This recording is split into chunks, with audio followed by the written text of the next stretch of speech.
17-year-old boy saves cheetah cub. But what it did next shocked the world. The sun had barely crested the horizon when Liam Hartley felt the Land Rover lurch to a stop. Dust swirled around the vehicle, catching the amber morning light like a curtain of gold across the Namibian savannah. His father, Dr. Robert Hartley, a wildlife veterinarian stationed at the conservation reserve, leaned forward over the steering wheel, his eyes narrowing at something in the distance. "Stay here," his father said, voice tight. But Liam was already reaching for the door handle. At 17, he'd spent enough mornings riding along on his father's emergency calls to know that tone. Something was wrong. They were 3 kilometers from the reserve's northern fence line, in a stretch of grassland where poachers had been spotted twice in the last month. The air smelled of dry earth and acacia blossoms. Liam's boots hit the ground, and he followed his father's gaze toward a cluster of rocks about 50 meters away. That's when he saw it, a small, tawny shape lying motionless in the sparse shade. If you're enjoying this story, please subscribe and stay with us. Dr. Hartley moved quickly but carefully, medical kit in hand. Liam followed, his heart beginning to hammer in his chest. As they approached, the shape took form. A cheetah cub, no more than 8 or 9 weeks old, its spotted coat matted with blood and dirt. Its ribcage rose and fell in shallow, labored breaths. "Jesus," his father whispered, kneeling beside the cub. He ran his hands gently over its small body, checking for injuries. Gunshot wound, lower flank, missed the vital organs, but she's lost a lot of blood. Liam crouched down, his throat tightening. The cub's eyes were half open, glazed with pain and exhaustion. Her ears flicked weakly at the sound of Dr. Hartley's voice. She was so small, so fragile. Liam had seen injured animals before. It came with the territory of living on a wildlife reserve. But something about this moment felt different. Maybe it was the cub's size, or the way her tiny paw twitched as if trying to crawl toward something that was no longer there. "Where's her mother?" Liam asked, scanning the surrounding area. His father didn't answer immediately. He was already prepping an IV line, his movements practiced and efficient. Dead, most likely. Poachers. They probably shot the mother and didn't realize the cub was nearby. He glanced up at Liam, his face grim. "We need to move fast. She's in shock and severely dehydrated." Liam watched as his father inserted the needle into the cub's thin foreleg, securing it with tape. The cub barely reacted. Her breathing was so faint that Liam found himself holding his own breath, waiting for her chest to rise again. "Grab the thermal blanket from the kit," Dr. Hartley instructed. Liam obeyed, wrapping the small body carefully. The cub weighed almost nothing in his arms, maybe 4 or 5 kilograms. Her fur was coarse under his fingers, still carrying the faint warmth of life. He could feel her heartbeat, a rapid, fluttering rhythm against his palm. They carried her back to the Land Rover. Liam sat in the back seat, cradling the cub against his chest, while his father drove. The reserve's veterinary clinic was 20 minutes away, but it felt like hours. Liam kept his eyes on the cub's face, watching for any sign of change.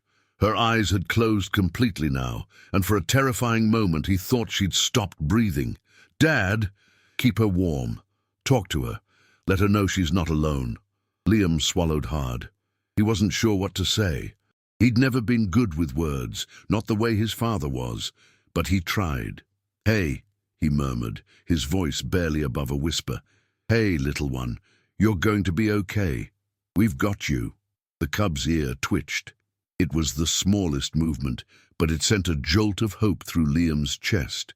He kept talking, his voice steadier now. He told her about the reserve, about the wide-open plains and the acacia trees, about the other cheetahs that lived there in safety. He told her she was strong, that she'd survived this long for a reason. By the time they reached the clinic, the sky had brightened to a clear, brilliant blue. Dr. Hartley carried the cub inside, calling out instructions to the staff. Liam followed, feeling suddenly useless as the team sprang into action. The cub was placed on a steel examination table under bright lights. Monitors beeped. Hands moved quickly, checking vitals, cleaning the wound, administering medication. Liam stood back, watching. He could still feel the warmth of the cub's body against his chest, the fragile beat of her heart. He realized his hands were shaking. Dr. Hartley worked for over an hour. The bullet had passed clean through, missing the spine and major blood vessels by centimeters. It was, as his father put it later, the kind of luck that doesn't come around often. The wound was cleaned, stitched and dressed. Fluids were administered, antibiotics, pain medication. When it was over, the cub was moved to a recovery enclosure, a quiet, dimly lit space with soft bedding and climate control. She lay curled on her side, her breathing deeper now, more regular. The monitors showed stable vitals. "She'll need round-the-clock care for the next 72 hours, Dr. Hartley said, pulling off his gloves. He looked exhausted. "If she makes it through that, she's got a fighting chance." "Can I stay with her?" Liam asked. His father studied him for a long moment, then nodded. "Yeah, I think that'd be good." So Liam stayed. He pulled a chair up beside the enclosure and settled in. The clinic was quiet now, the adrenaline of the morning fading into a heavy, watchful calm. Through the glass, he could see the cub's small form rising and falling with each breath. He thought about her mother, lying somewhere out in the grasslands. He thought about the poachers, faceless and cruel. He thought about how easily this tiny life could have been lost, how close she'd come to simply disappearing, as if she'd never existed at all. But she was here, and for reasons he couldn't fully explain, Liam felt a fierce, protective surge in his chest. He'd carried her in his arms. He'd felt her heartbeat, and in that moment, something had shifted. He wasn't going to let her go that easily. Outside, the sun climbed higher, and the savannah stretched endlessly in all directions, beautiful, dangerous, and unforgiving. The first night was the hardest. Liam dozed in the chair, waking every hour to check on the cub. Each time he pressed his face close to the glass of the enclosure, watching for the rise and fall of her chest, listening for the soft sounds of breathing. The clinic was dark, except for the dim glow of the monitoring equipment and the pale moonlight filtering through the high windows. Around 3 in the morning, she stirred for the first time. A tiny whimper escaped her throat, and her legs kicked weakly, as if running from something in a dream. Liam's eyes snapped open. He moved to the enclosure door, hesitating. His father had told him not to disturb her unless absolutely necessary, but the sound she made, small, lost, afraid, pulled at something deep inside him. He opened the door quietly and slipped inside. The cub's eyes were open now, wide and dark, reflecting the monitor lights. She was panting, her small body trembling. "Hey," Liam whispered, crouching down beside her. "Hey, it's okay, you're safe." He didn't touch her. Not yet. He'd learned from his father that injured animals needed space, needed to feel in control. But he stayed close, his presence steady and calm. He kept talking, his voice low and soothing, until gradually the cub's breathing slowed. Her eyes found his, and for a moment they simply looked at each other. Then, slowly, she lowered her head back down onto the bedding. Liam released a breath he hadn't realized he'd been holding. He stayed there for another 20 minutes, watching her drift back into sleep before carefully retreating to his chair. By morning, his father found him slumped over, his head resting on his folded arms beside the enclosure. Dr. Hartley didn't wake him. Instead, he checked the cub's vitals, made notes on her chart, and left a thermos of coffee on the table beside his son. When Liam finally woke, the sun was already high. He blinked against the brightness, disoriented for a moment before remembering where he was. The cub was awake too, lying on her side and watching him through the glass with those large, unblinking eyes. "Morning," Liam said softly. She blinked once, slowly. His father appeared in the doorway carrying a small bottle of formula. "She needs to eat. You want to try feeding her?" Liam was on his feet immediately. "Yeah, yes, doctor." Hartley showed him how to hold the bottle, how to coax the cub to take the nipple. It took patience. The cub was weak and disoriented, and at first she turned her head away. But Liam was gentle, persistent. He stroked her throat softly, encouraging her to swallow. Finally, after what felt like forever, she latched on and began to drink. The relief Liam felt was overwhelming. He looked up at his father, grinning. Dr. Hartley smiled back, a rare, genuine expression. Good work. Over the next 2 days, Liam barely left the clinic. He fed the cub every 4 hours, cleaned her enclosure, monitored her temperature and hydration. He talked to her constantly about everything and nothing. He told her about his life back in Cape Town, about the school he'd left behind 6 months ago when his parents separated and his mother moved to London. He told her how strange it had been, coming to live with his father in Namibia, leaving behind his friends, his football team, the ocean. He told her things he hadn't told anyone. "I was angry, you know," he said one afternoon, sitting cross-legged on the floor of the enclosure while the cub rested her head on his knee. "At both of them, for splitting up, for making me choose. I didn't want to come here. I thought it would be, I don't know, lonely, I guess." The cub's eyes were half closed, her breathing slow and even. Her wound was healing well, the stitches clean and free of infection. She was stronger now, able to lift her head, to move around the enclosure a little. "But maybe," Liam continued, his fingers gently stroking the soft fur behind her ears, "maybe it's not so bad, being here, doing this." He thought about his father, about the way he worked with such focus and care, about the quiet pride in his eyes when Liam had successfully fed the cub that first time. They'd never been particularly close, not the way Liam was with his mother. Dr. Hartley was often away on calls, busy with his work, and when he was home, he was tired, distracted. But here, in the clinic, with the animals, this was where his father came alive. And Liam was beginning to understand why. On the 3rd morning, something shifted. Liam arrived at the clinic just after dawn to find the cub standing in her enclosure, wobbly but upright. When she saw him, her tail flicked, just once, but it was deliberate, almost playful. "Look at you," Liam breathed, his face breaking into a wide smile.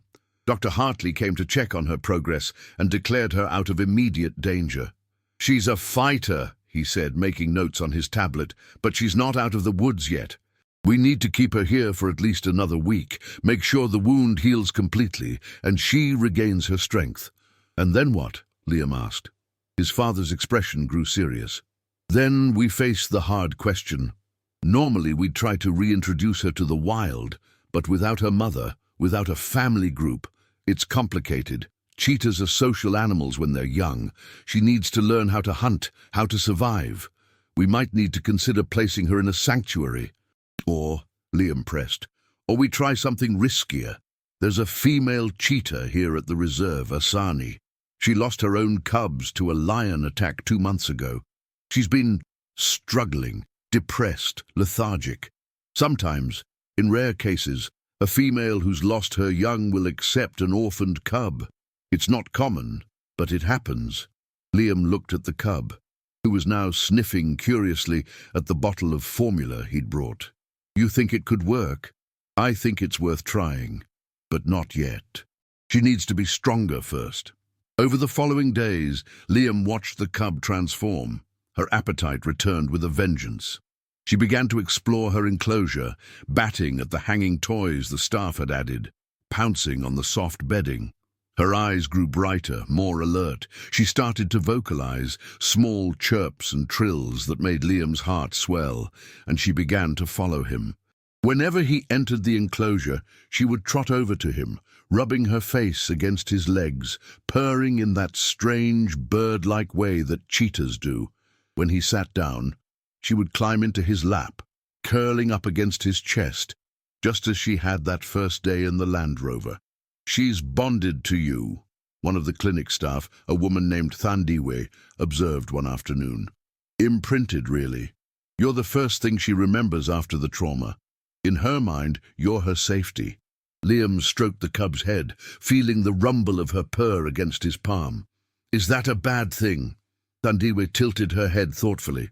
"Not bad, just complicated. If we're going to reintroduce her, we need to be careful. She can't be too dependent on humans." But when Liam looked down at the cub, at the way she looked up at him with complete trust, he couldn't bring himself to care about complications. He'd saved her life. And in a way, he was only beginning to understand. She was saving his too. By the end of the week, Dr. Hartley decided it was time to give her a name. They were sitting in the clinic's small office, reviewing her medical charts, when he asked, "What do you think we should call her?" Liam had been thinking about this. "Kesi," he said. "It means born in troubled times in Swahili." His father looked at him, something warm and approving in his expression. "Kesi," he repeated. "I like it." And so she became Kesi, the cub who had survived against all odds, the cub who had chosen to trust again, despite everything, the cub who had somehow, inexplicably, become the center of Liam Hartley's world.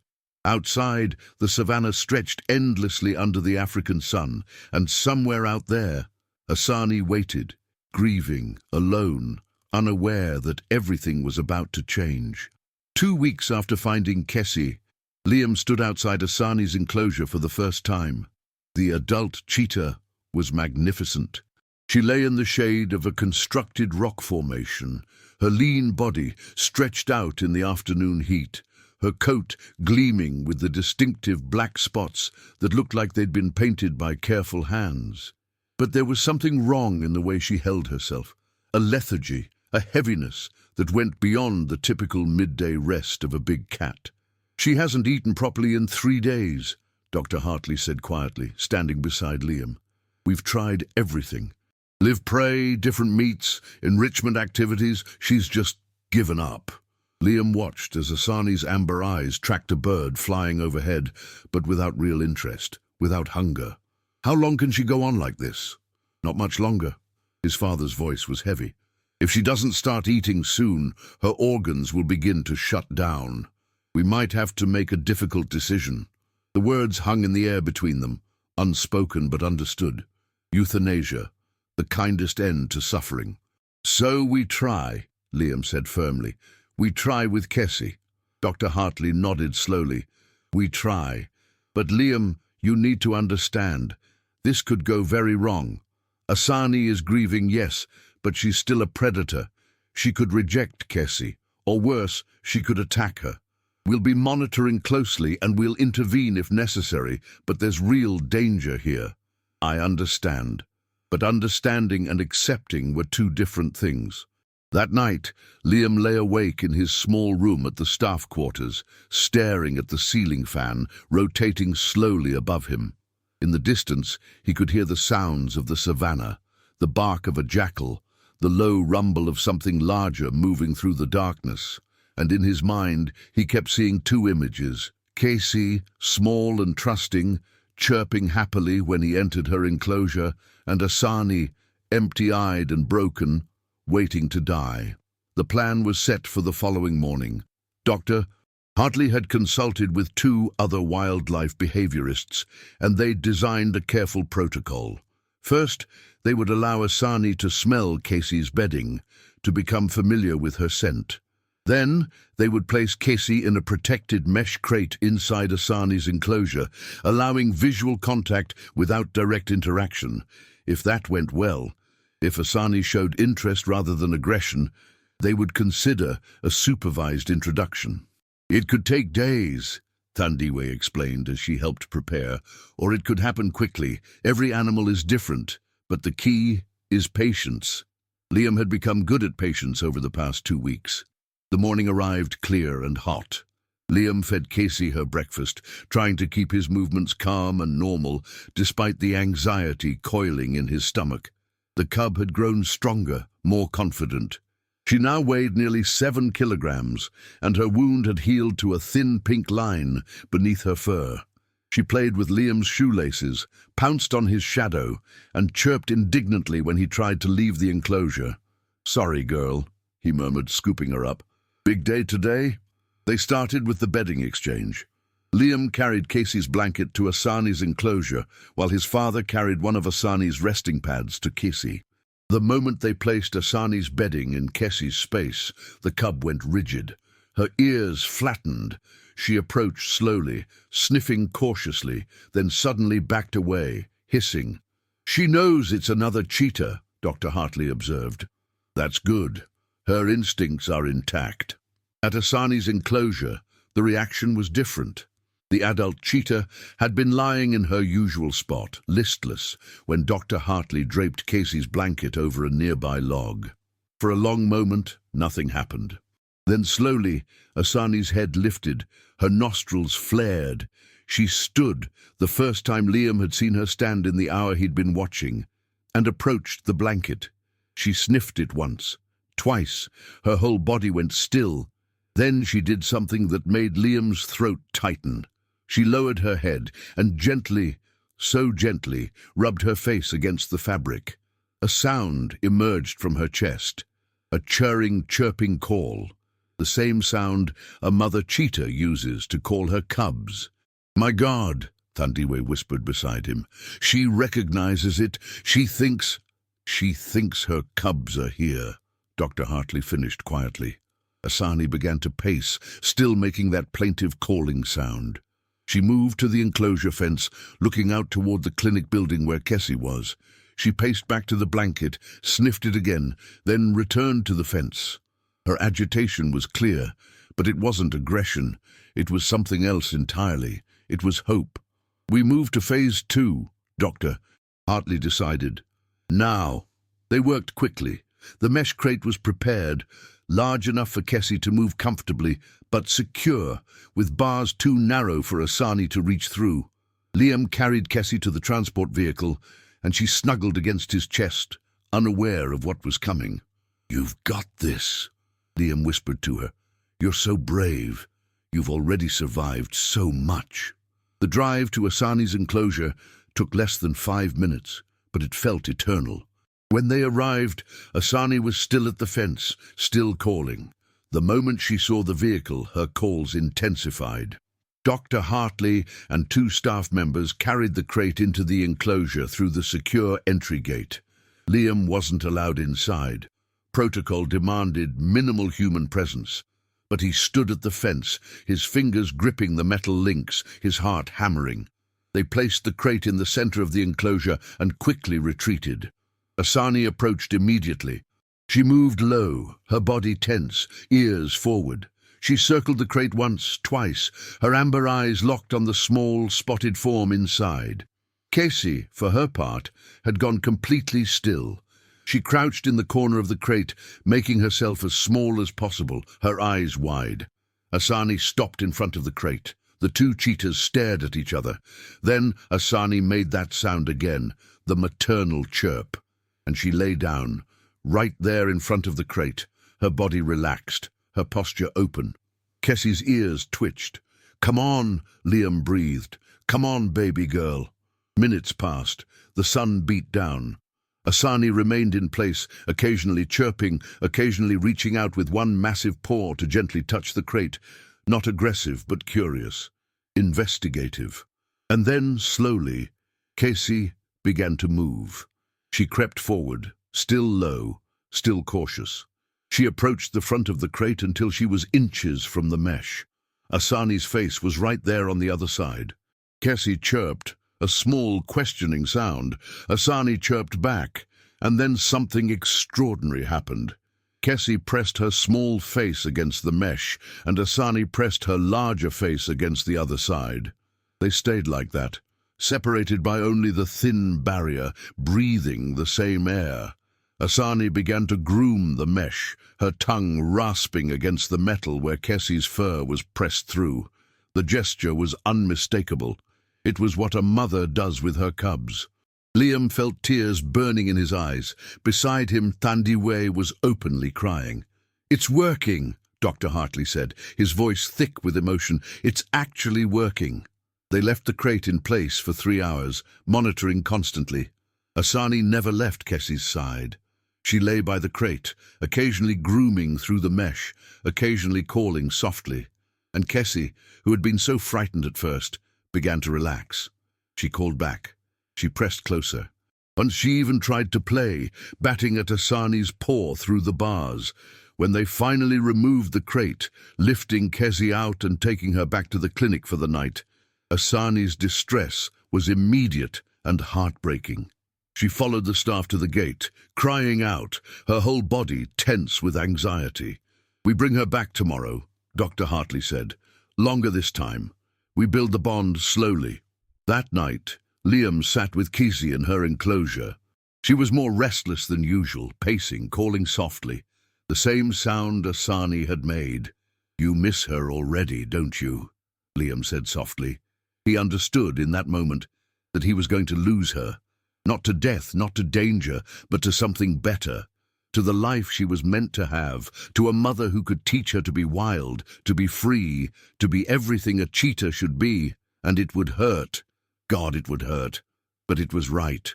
Over the next 5 days, they continued the introductions. Each day, Kessie spent more time with Asani. Each day, the bond between them grew stronger. Asani began to eat again. At first, just small amounts, but then with real appetite. Her eyes brightened. Her movements became more fluid, more alive. On the 6th day, Dr. Hartley made the decision. We tried direct contact. No crate. This was the moment of truth. If Asani's maternal instincts were genuine, she would accept Kessie fully. If not, if the reality of a strange cub triggered her predatory instincts instead, it could end in tragedy. They assembled at dawn. Dr. Hartley, Thandiwe, 3 other staff members, and Liam. Everyone had their roles. Everyone had emergency protocols ready. Tranquilizer guns were prepared but holstered. Liam's job was simple. Deliver Kessie to the enclosure entrance and then step back. He held Kessie in his arms, feeling the familiar weight of her, the warmth of her body against his chest.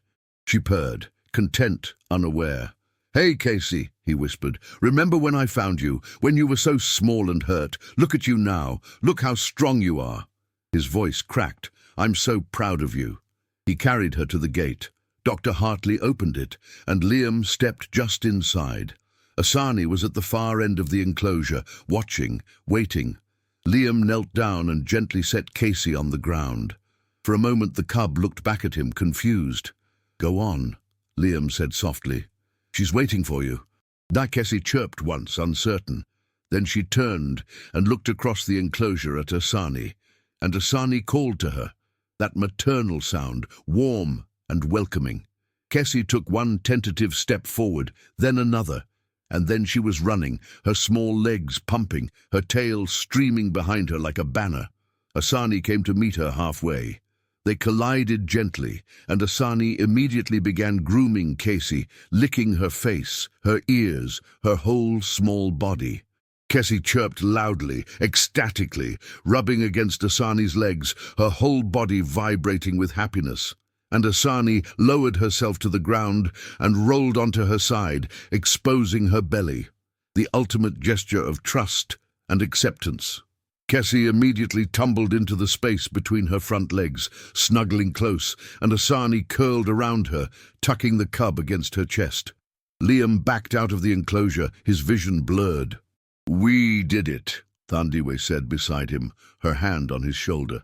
"Yeah," Liam managed, "we did." But as he watched Kessie disappear into Asani's embrace, becoming part of something he could never be for her, he felt the weight of it settle in his chest. He'd saved her life, and now he had to let her go. The first week after the introduction, Liam visited Asani's enclosure every day, but he didn't go inside. He stood at the fence, watching from a distance, as his father had instructed. "She needs to bond with Asani now, not with you," Dr. Hartley had explained gently. "The more human contact she has, the harder it will be to prepare her for life in the wild." Liam understood the logic. That didn't make it easier. He watched Kessie grow stronger, more confident. Asani was an attentive mother, grooming her constantly, teaching her through play. They would chase each other around the enclosure, Asani deliberately slowing her incredible speed to let Kessie keep up. She would bring Casey portions of meat, encouraging her to tear at it herself, building her jaw strength. At night, they slept curled together in the shelter, indistinguishable in the darkness. Casey seemed happy, complete, and Liam felt the absence of her like a physical ache. "You're doing the right thing," Thandiwe told him one afternoon, finding him at his usual spot by the fence. "You gave her a future. That's what love looks like sometimes." Liam nodded, but didn't trust himself to speak. 3 weeks after the introduction, Dr. Hartley called a meeting with the senior conservation staff. Liam was invited to attend. They gathered in the main office of the reserve, a modest building with ceiling fans that did little against the heat, and walls covered with maps, charts, and photographs of the animals in their care. "Kesey's integration has exceeded all our expectations," Dr. Hartley began, pulling up video footage on the projector. "Asani has fully accepted her. Kesey is thriving physically and behaviorally. Which brings us to the next question. What's the long-term plan?" Marcus Chen, the reserve's head ecologist, leaned forward. "The goal has always been release, hasn't it? Get her back into the wild." "In theory," Dr. Hartley replied, "but it's complicated. Kesey is still young, just under 4 months old now. In the wild, she'd stay with her mother until 18 months, learning essential survival skills, hunting, evasion, territorial awareness. Without that full education, her chances of survival are significantly reduced. So we keep her here until she's ready," suggested another staff member, a woman named Dr. Patricia Lau. "That's one option, but there's a problem." Dr. Hartley clicked to another slide, showing a map of the reserve. "Our cheetah population is already at capacity for the available territory. We have 6 adults currently, plus Casey. If we keep both Asani and Kesey here long-term, we'll exceed the sustainable density. Competition for prey increases, stress levels rise, and we risk conflict." "What about relocation?" Marcus asked. "There are other reserves, rehabilitation programs." "All at capacity," Dr. Hartley interrupted. "I've already made inquiries. The drought over the past 2 years has stressed every conservation area in the region. No one has space for additional cheetahs right now." The room fell silent. Liam felt his stomach tighten. "So what are you saying?" Dr. Hartley met his son's eyes. "I'm saying we need to accelerate Kesey's rehabilitation, prepare her for early release, not at 18 months, but closer to 12 or 13. It's not ideal, but it's our best option." "That's only 8 months away," Liam said, his voice rising. "You just said she needs that time to learn." "I know what I said." His father's tone was firm but not unkind. "But we work with the reality we have, not the one we want. The good news is that Asani is an excellent hunter. She can teach Kesey the fundamentals, and we can supplement with controlled training, live prey introduction, territorial conditioning, predator avoidance protocols. It's not perfect, but it gives Kesey a fighting chance." "A fighting chance," Liam repeated bitterly. "That's not good enough." "It's what we have." The meeting continued, but Liam barely heard the rest. His mind was spinning with anger and helplessness. They were talking about Kesey like she was a problem to be managed, a logistical challenge. But she was more than that. She was, what? His friend? His responsibility? His? She wasn't his. She never had been. That was the whole point. After the meeting, Liam walked out into the late afternoon heat. He found himself heading toward Asani's enclosure, drawn by habit and need. When he reached the fence, he saw them immediately. Asani was crouched low in the tall grass they'd planted for enrichment, and Kesey was mimicking her posture, learning to stalk. Asani's eyes were locked on a mechanical prey unit, a remote-controlled device covered in fur that the staff used for hunting practice. She waited, completely still, and Kesey did the same, her small body tense with concentration. Then Asani sprang.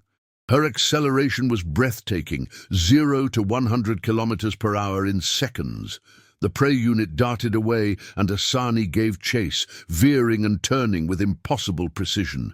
She caught it in seconds, bringing it down with practiced ease. Kessie chirped excitedly and bounded over. Asani stepped back, allowing Kessie to finish the kill, to bite at the mechanical device's throat the way she would with real prey. Liam watched, and despite his anger, despite his fear, he felt a flicker of hope. Maybe it could work. Maybe Kessie could learn enough. Maybe... Impressive, isn't she? Liam turned to find Marcus Chen standing beside him, hands in his pockets, watching the cheetahs with professional appreciation. "Asani's one of the best hunters we've recorded," Marcus continued. "Success rate of nearly 70%, which is exceptional for cheetahs. If any cat can teach Kessie to survive out there, it's her." And if she can't?" Liam asked. "What happens to Kessie when we release her and she doesn't know enough?" Marcus was quiet for a moment. "Then we'll have done everything we could. That's all we can ever do in this work, Liam. We don't get guarantees. We don't get certainties. We do our best and hope it's enough." "That's not very reassuring." "No," Marcus agreed. "It's not." They stood in silence, watching as Kessie dragged the prey unit around, shaking it fiercely, practicing the kill. She was so much bigger now than the tiny, broken thing Liam had cradled in his arms. Her legs were longer, her movements more coordinated. The scared, helpless cub was disappearing, replaced by something stronger, something wilder. "You know," Marcus said quietly, "most people never get what you got. That moment of connection, that chance to make a real difference in a life. You saved her, Liam. She wouldn't exist without you. Whatever happens next, that doesn't change." Liam swallowed hard. "It doesn't feel like enough. It never does." That evening, Liam sat with his father on the porch of their small house at the edge of the reserve. The sun was setting, painting the sky in shades of orange and gold. In the distance, they could hear the sounds of the savannah coming alive for the night. "I'm sorry," Dr. Hartley said after a long silence. "I know this isn't easy." "Did you know?" Liam asked. "When we found her, did you know it would be like this?" His father considered the question. "I knew attachment was inevitable. That's the curse and the gift of this work. You can't do it without caring, but caring means losing, over and over again." He paused, then added, "It's why your mother and I struggled. She wanted me to care less, to protect myself more. But I couldn't, and neither can you, apparently." Liam looked at his father, seeing him clearly maybe for the first time. The lines around his eyes, the grey in his hair, the weight he carried. "Does it ever get easier?" "No, but it does become meaningful. You start to understand that the pain is part of it, that if you're going to do this work, really do it, you have to be willing to hurt." "That's a terrible recruitment pitch," Liam said, managing a weak smile. Dr. Hartley laughed softly. "Probably why we're always short-staffed." He stood, placing a hand on Liam's shoulder. "For what it's worth, I'm proud of you. The way you've handled this, the way you've shown up for her, even when it hurts." After his father went inside, Liam remained on the porch, watching the stars emerge one by one above the vast darkness of the savannah. He thought about the next 8 months, about all the things that still needed to happen. The training, the preparation, the eventual release. And he thought about Kessie, asleep right now in Asani's embrace, safe and loved and completely unaware of the challenges ahead. "I won't give up on you," Liam whispered into the night. "Whatever it takes, I'll make sure you're ready." It was a promise, to Kessie, to himself. But in the back of his mind, a question lingered. What if his best wasn't enough? What if, despite everything, Kessie wasn't ready when the time came? What if releasing her was just another way of losing her? The savannah offered no answers, only the endless chorus of the night and the weight of choices not yet made. The months that followed were the most intense of Liam's life. He threw himself into Kessie's rehabilitation with singular focus. He studied cheetah behavior, read every research paper he could find, shadowed Marcus and the other ecologists on their field observations. He learned about prey patterns, territorial markers, predator avoidance. He learned about the delicate balance that kept cheetahs alive in a world designed to kill them, and he watched Cassie transform. By 6 months, she weighed 23 kilograms. Her legs were long and powerful, her body sleek and muscular. The scar from her gunshot wound had faded to a thin line barely visible beneath her fur. She moved with the distinctive fluid grace of a cheetah, and when she ran, which she did constantly now, she was poetry in motion. Asani had proven to be everything they'd hoped for as a teacher. She took Casey on practice hunts using the reserve's live prey program, where they released small antelope into controlled sections of the reserve. At first, Casey's attempts were clumsy, ill-timed. But Asani was patient, demonstrating again and again. By month 7, Cassie made her first successful kill, a young springbok. Liam had watched from the observation vehicle, and when Cassie brought down her prey, he felt pride and grief in equal measure. She was ready, or as ready as she would ever be. The release was scheduled for early October, the beginning of the rainy season when prey would be abundant. The location had been carefully selected, a section of wilderness adjacent to the reserve, protected but not enclosed. Asani would be released with her, at least initially, to help Cassie establish territory and adjust to life outside the fence. "It's the best chance we can give them," Dr. Hartley explained during the final planning meeting. "They'll be monitored via GPS collars. If anything goes wrong, if Casey struggles, we can intervene." But 2 weeks before the scheduled release, everything changed.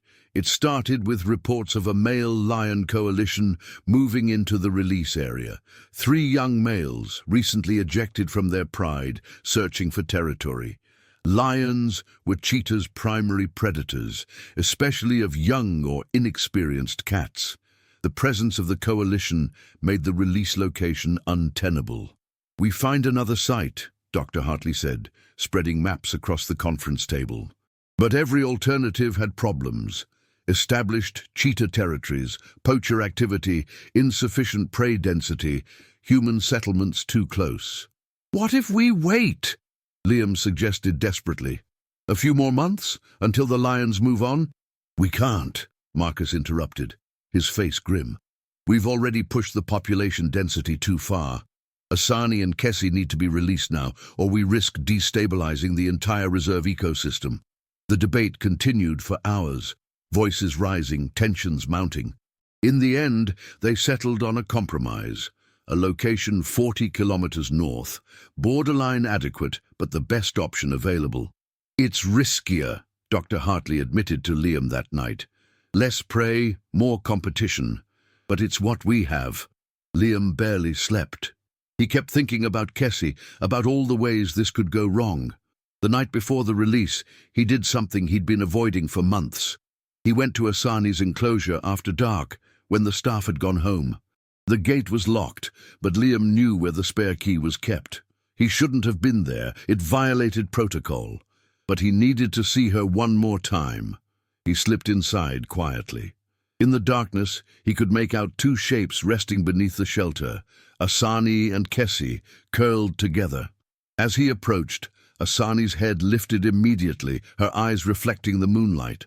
A low rumble came from her chest, not aggressive, but warning, protective. "It's okay," Liam whispered. "It's just me." Casey stirred at the sound of his voice. She lifted her head, and even in the darkness, Liam saw the moment of recognition. She chirped, that familiar sound he'd heard 1,000 times, and started to rise. But Asani placed a paw over her, holding her in place. The message was clear. Cassie belonged to her now, not to him. Liam felt his throat close. "Hey, girl," he managed. "I just wanted to say, I'm so proud of you. You've come so far. You're so strong now, so ready." His voice cracked. "I'm going to miss you every single day, but this is right. This is what's supposed to happen." Casey chirped again, confused by the emotion in his voice. She tried to come to him, but Asani held firm. After a moment, Cassie settled back down, resting her head on Asani's flank. The gesture broke something in Liam's chest. She'd chosen, maybe not consciously, maybe not permanently, But in this moment, she'd chosen her life as a cheetah over her bond with him. It was everything he'd worked for, and it hurt more than he'd imagined possible. "Be safe out there," he whispered. "Both of you." He left before he could change his mind, locking the gate behind him and returning the key. He walked back through the dark reserve, past the other enclosures, past the clinic where he'd spent so many sleepless nights with an injured cub in his arms. Everything felt like it was ending. The release was scheduled for dawn. They would transport Asani and Kessie in separate crates to minimize stress, then release them simultaneously at the new site. A team of 10 people would be involved: veterinarians, ecologists, trackers, and Liam. "You sure you want to be there?" his father asked that morning as they loaded the equipment. "I have to be," Liam said. The transport took 3 hours over rough terrain. Liam rode in the vehicle with Kessie's crate, listening to her movements inside, the occasional chirp of stress. He wanted to comfort her, but knew he couldn't. She needed to forget him now. She needed to be wild. They arrived at the release site just after 9 in the morning. The landscape was stunning: rolling grasslands dotted with acacia trees, a small river cutting through the valley, hills rising in the distance. But it was also exposed, vulnerable. Liam could see why his father had been concerned. The team moved efficiently, positioning the crates 50 meters apart in a clearing, setting up the monitoring equipment. Both cheetahs had been fitted with GPS collars during their pre-release medical checks. Dr. Hartley reviewed the vital signs one final time. "Heart rates are elevated but within normal range," he reported. "No signs of injury or distress. We're good to proceed." Marcus raised the radio. "All teams in position. On my count. 3, 2, 1, release." 2 staff members pulled the levers simultaneously. The crate doors swung open. For a long moment, nothing happened. Then Asani emerged first, low and cautious, her eyes scanning the environment. She took several steps, testing the ground, sampling the air. Her body was tense, alert to every sight and sound. Kessie appeared at her crate entrance, visibly frightened. She chirped loudly, calling for Asani, calling for safety. Asani answered immediately, that maternal sound carrying across the clearing. Kessie bolted from her crate and ran straight to Asani, pressing against her side. Asani groomed her quickly, then began moving toward the tree line, Kessie following close behind. They were 50 meters away when it happened, a sound like thunder, except Liam knew immediately it wasn't thunder. It was an engine. Vehicle engines, multiple, moving fast. And they were close. "Poachers," Marcus said, his voice sharp with alarm. "Northwest, 200 meters. Liam's heart stopped. He could see the vehicles now, 3 of them, crashing through the bush. Hunting, and they were heading directly toward the clearing where Asani and Kessie stood exposed. "Get them back," someone shouted. "We need to abort." But it was too late. The vehicles burst into the clearing, and Liam saw the men inside, saw the rifles. Asani saw them too. She turned and ran, Kessie sprinting beside her, heading for the cover of the trees. But the men had spotted them. A gunshot cracked across the valley. "No!" Liam was moving before he could think, running toward the tree line, toward Kessie. Behind him his father was shouting, but the words were lost in the roar of blood in Liam's ears. He saw Kessie stumble, saw her fall, saw Asani turn back, torn between flight and protection. More gunshots. The reserve vehicles were moving now, trying to intercept the poachers, but they were too slow, too far away. Liam reached the edge of the trees and saw Kessie lying in the grass, her body too still. The men were 20 meters away, rifles raised. Asani stood over Kessie, her body arched, hissing defiance, and Liam did the only thing he could think of. He stepped between them and the guns, his arms spread wide, making himself as large as possible. "Get away from them!" he roared. The men hesitated, confused by this unarmed teenager standing between them and their prey. It was only seconds, But it was enough. The reserve vehicles crashed through the bush, rangers jumping out, weapons drawn, shouting commands. The poachers scattered, their vehicles roaring away in different directions. Liam dropped to his knees beside Kessie. She was breathing, shallow, fast, but breathing. Blood matted the fur on her shoulder. Not the flank this time. Higher, more dangerous. "Kessie," he whispered, his hands hovering over her, afraid to touch, afraid to hurt her. "Kessie, please." Dr. Hartley was there, medkit already open. Thandiwe, Marcus, the whole team, moving with practiced urgency. They lifted Kessie onto a stretcher, Asani pacing nearby, calling frantically. "The bullet went through," Dr. Hartley said, his hands working quickly. "Clean entry and exit. Missed the bone. She's in shock. Lost blood, but—" He looked up at Liam, and there were tears in his eyes. "She's going to make it." Liam collapsed onto the ground, his whole body shaking. Around him the team worked. Rangers pursued the poachers. The helicopter was called, and Casey, impossibly, miraculously, survived. Again. As they loaded her into the transport vehicle, Asani following close behind, Liam looked at his hands. They were covered in blood. Casey's blood. For the second time, he'd held her life in his hands. And for the second time, he'd refused to let go. The surgery took 4 hours. Liam sat in the same chair he'd occupied 9 months earlier, in the same clinic, under the same fluorescent lights. But everything felt different now. He wasn't the angry, confused boy who'd arrived in Namibia wanting to be anywhere else. He wasn't even the same person who'd found Casey that morning on the savannah. He'd stepped between her and death, without hesitation, without thought for his own safety. When he closed his eyes, he could still see the rifles pointed at him, could still feel the electric terror of that moment. But beneath the fear had been something else. Absolute certainty. He would not let them take her. Not again. Thandiwe sat beside him, a cup of tea cooling in her hands. "That was either the bravest or the most foolish thing I've ever seen," she said quietly. "Probably both. Definitely both." She was quiet for a moment, then added, "But I understand why you did it."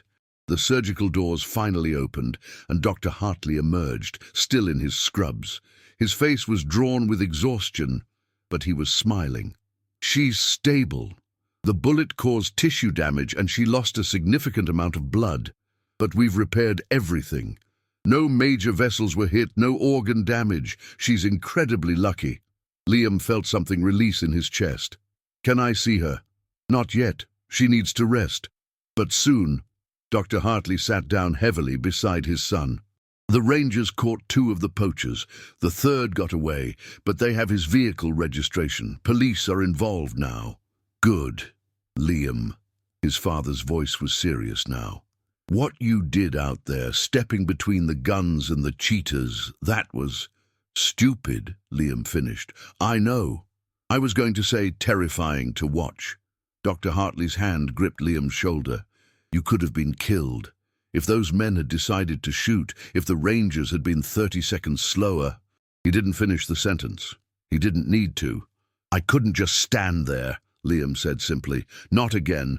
I found her dying once. I wasn't going to watch it happen a second time." Dr. Hartley pulled his son into a fierce hug, something he hadn't done in years. "I know," he said roughly. "I know." That night, Liam was finally allowed into the recovery enclosure. Kessie lay on soft bedding, her shoulder bandaged, an IV line running to her foreleg. She was awake but groggy, her eyes unfocused. When Liam approached, those eyes tracked to him, and something like recognition flickered there. "Hey, girl," he whispered, kneeling beside her. "You scared me today. You scared me so bad." Kessie made a small sound, not quite a chirp, but an acknowledgement. Her tail twitched weakly. Liam stayed with her through the night, just as he had 9 months before. And just like that first time, she stirred in the darkness, frightened and disoriented. But this time, when he spoke to her, when he gently stroked her head, she calmed immediately. She remembered him. Despite everything, despite Asani, despite all the months of careful separation, She still knew him. She still trusted him. Asani was in an adjacent enclosure, separated by a transparent barrier so the two cheetahs could see each other. The adult cat paced restlessly, calling to Kessie, clearly distressed by the separation. But Dr. Hartley had insisted on keeping them apart until Kessie was stronger. Asani's stress levels are through the roof, Thandiwe reported the next morning. She's not eating, barely sleeping.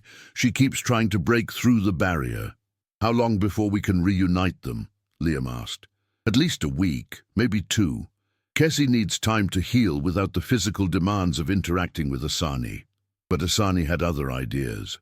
On the 3rd night, she somehow managed to bend one of the barrier panels enough to squeeze through. Staff found her in the morning, curled protectively around Kessie, grooming her injured shoulder with meticulous care. Dr. Hartley made the decision to leave them together. Sometimes, he said, the animals know better than we do. Kessie's recovery was faster this time. She was older, stronger, more resilient. Within a week, she was walking without limping. Within 2, she was playing gently with Asani, testing her range of motion.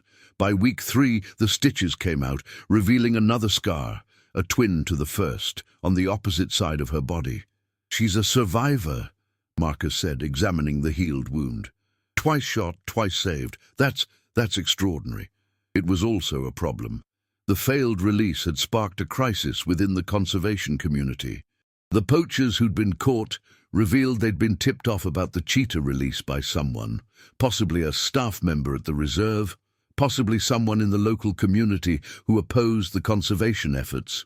An investigation was launched, security was increased, but the damage was done. We can't try another release, Dr. Hartley announced at an emergency meeting. Not anytime soon.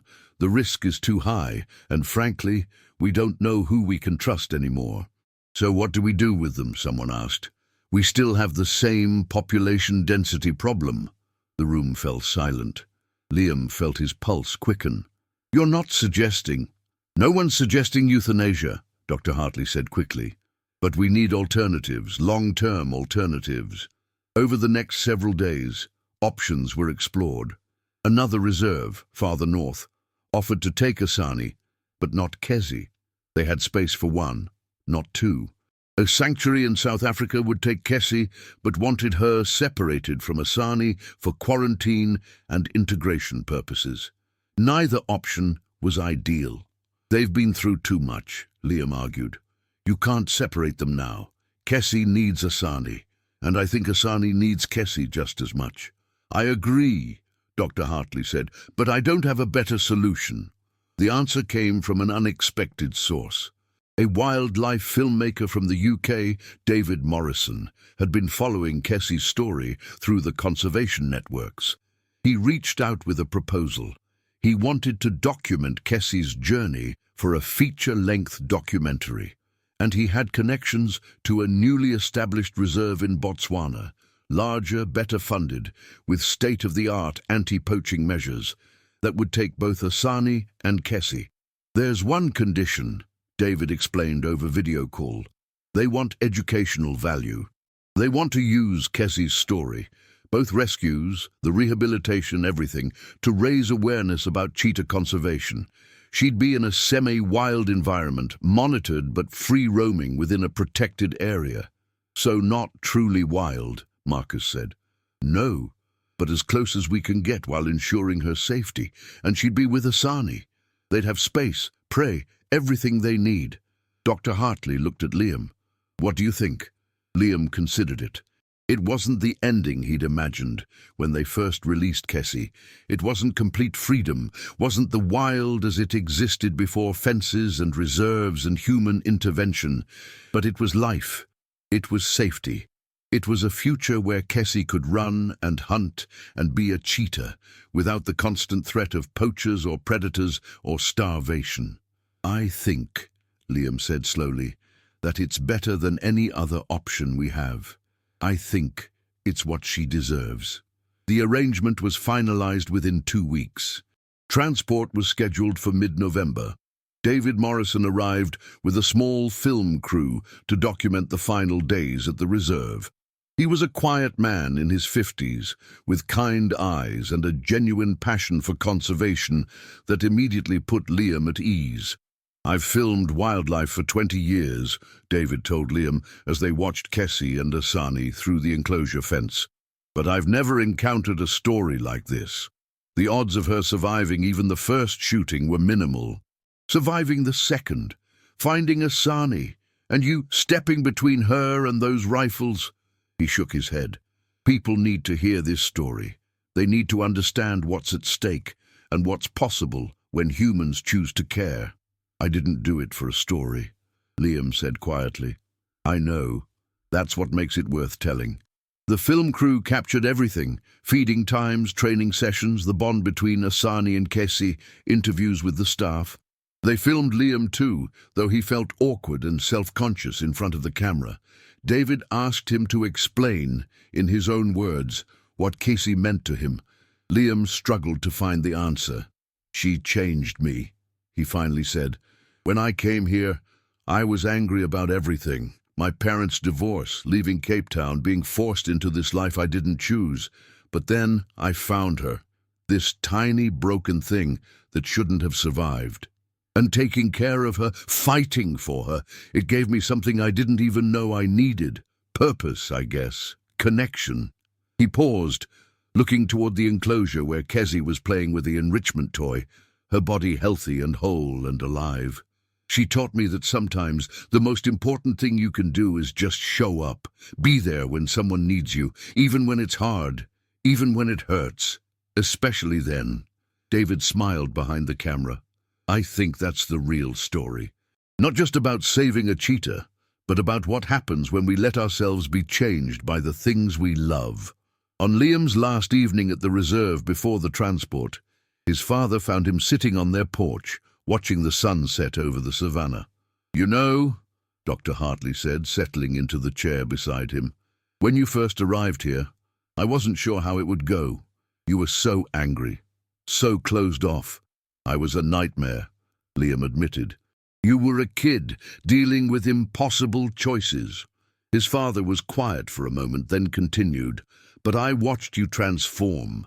The way you committed to Kessie, the patience you showed, the courage. I'm not sure I would have been capable of that at your age. I'm not sure I'm capable of it now." "You do it every day," Liam said. "You save lives. You make impossible decisions. That's all I was trying to do." "Maybe, but you did it with your whole heart. No holding back, no protecting yourself." "That's rare, son. That's special." They sat in comfortable silence as the stars began to emerge. In the distance, they could hear the sounds of the reserve settling into night. And Liam realized something. He wasn't angry anymore. Somewhere along the way, in the midst of IV lines and surgical recoveries and desperate interventions, he'd found peace. Not with his parents' divorce, not with all the changes in his life, but with himself, with who he was becoming. "Dad," he said quietly, "I think I want to stay. Not just for the summer. I want to finish school here, maybe study conservation biology. I want to do this work."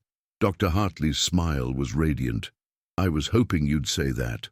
Tomorrow, Kessie would leave for Botswana. Tomorrow, another chapter would end. But tonight, she was here, safe and alive, a testament to resilience and second chances and the transformative power of refusing to give up. And that was enough. The morning of the transport, Liam woke before dawn. He couldn't sleep, couldn't quiet the storm of emotions churning in his chest. This was the right decision. He knew that. But knowing didn't make it easier. He walked to the enclosures one last time in the pre-dawn darkness. Asani and Kessie were already awake, sensing the change coming.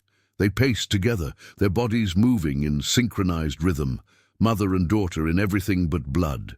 "Today's the day," Liam said softly through the fence. "You're going somewhere better, somewhere safe." Kessie's ears perked at his voice. She approached the fence, and for a moment they looked at each other across the barrier that had always separated them, human and wild, two worlds that had collided and briefly intertwined. "Thank you," Liam whispered. for letting me be part of your story. The transport team arrived at 7. The process was efficient, practiced, sedation, crating, loading. Dr. Hartley monitored every step, ensuring both cheetahs remained calm and safe. David Morrison's crew filmed it all, but respectfully, quietly, understanding the gravity of the moment. Liam rode in the support vehicle, following the transport truck across the border into Botswana. The journey took 9 hours, and every kilometre felt like a small death, a piece of his heart left behind on the road. They arrived at the Okavango Conservation Reserve in late afternoon. The facility was impressive.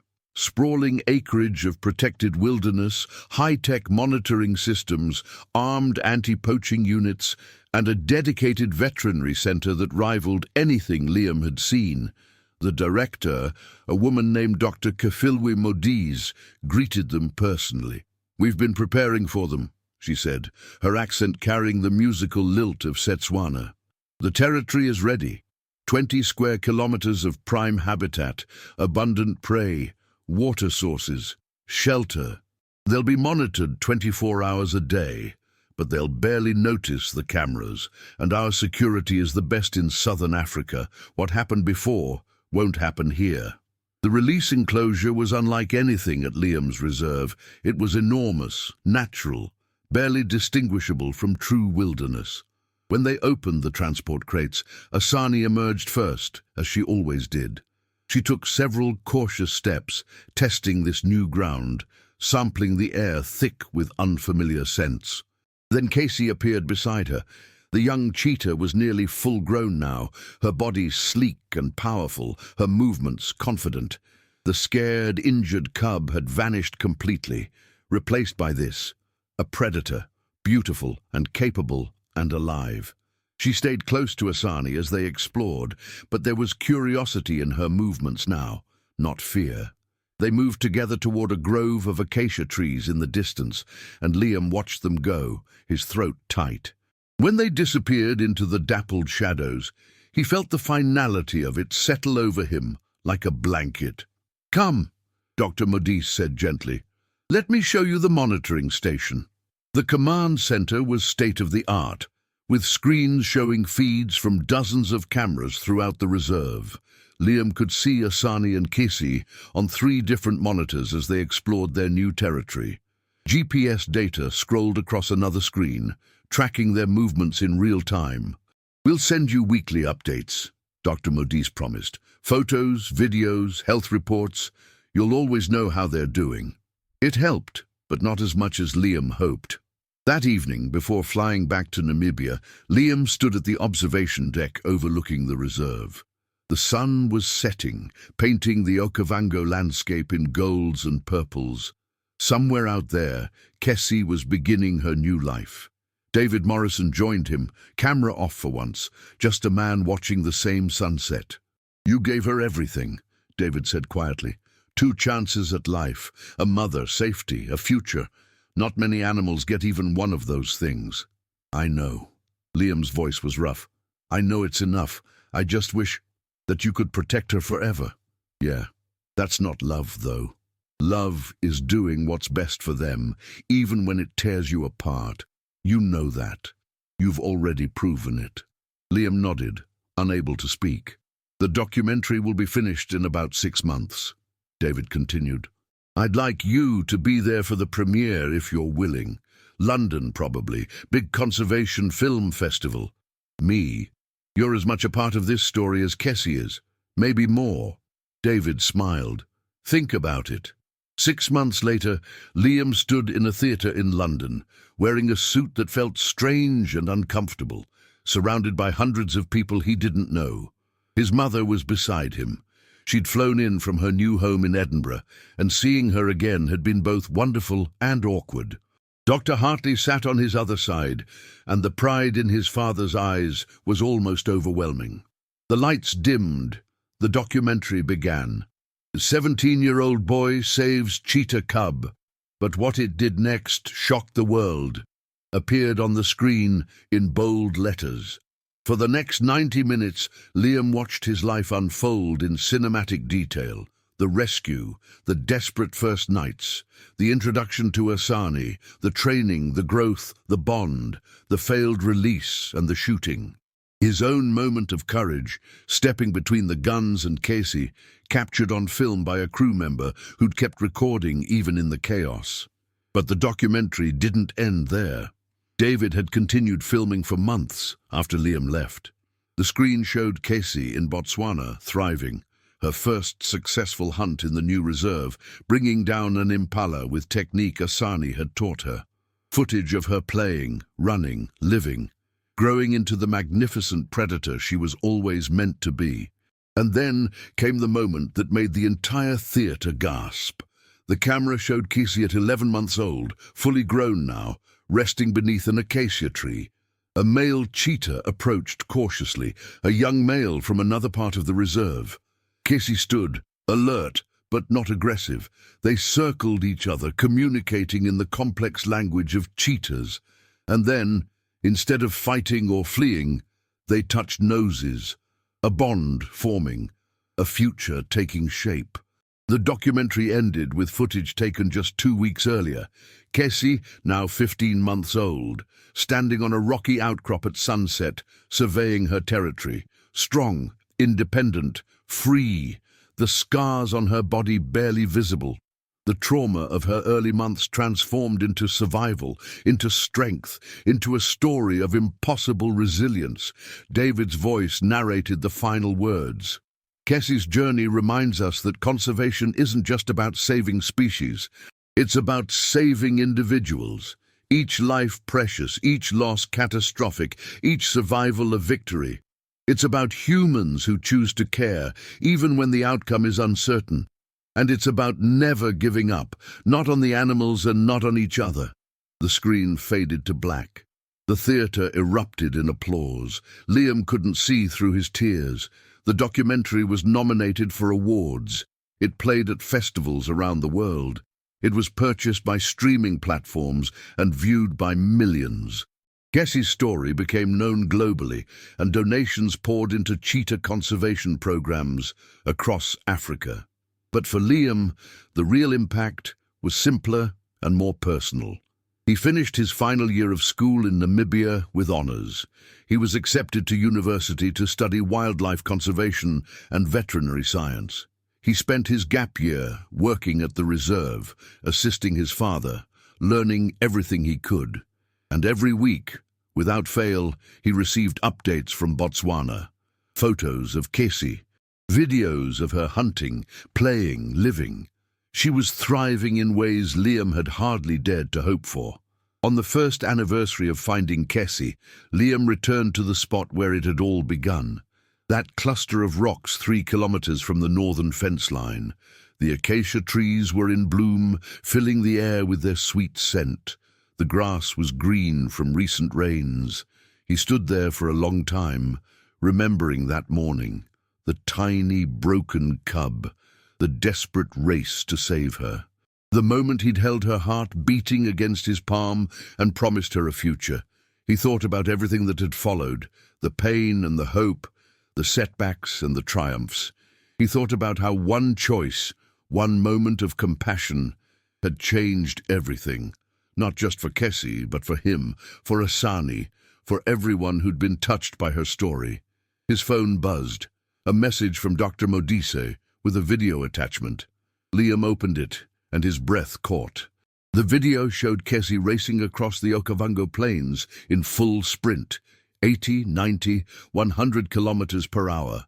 The fastest land animal on Earth, doing what she was born to do. Behind her, a young male ran too. The same one from the documentary, her companion now, perhaps something more. They ran together, perfectly matched, 2 blurs of gold against the green landscape. And then they slowed, circling back to each other, touching noses and settling in the shade of an acacia tree. Together, alive, free. Liam smiled through his tears and whispered to the wind, to the savannah, to wherever Casey was, "You made it, girl. You really made it." The sun climbed higher over the Namibian wilderness, and somewhere far to the north, a cheetah who had been saved twice, who had survived the impossible, lived the life she was always meant to live. And a young man who had learned that love sometimes means letting go carried her story forward, determined to save more lives, to create more miracles, to never stop fighting for the wild and beautiful things that make the world worth saving. Because in the end, that's what it meant to care, not the absence of pain, but the presence of purpose, not the guarantee of success, but the courage to try. One life at a time, one choice at a time, one impossible, miraculous story at a time. Tell us in the comments where you're watching from and if you've ever witnessed or lived something like this.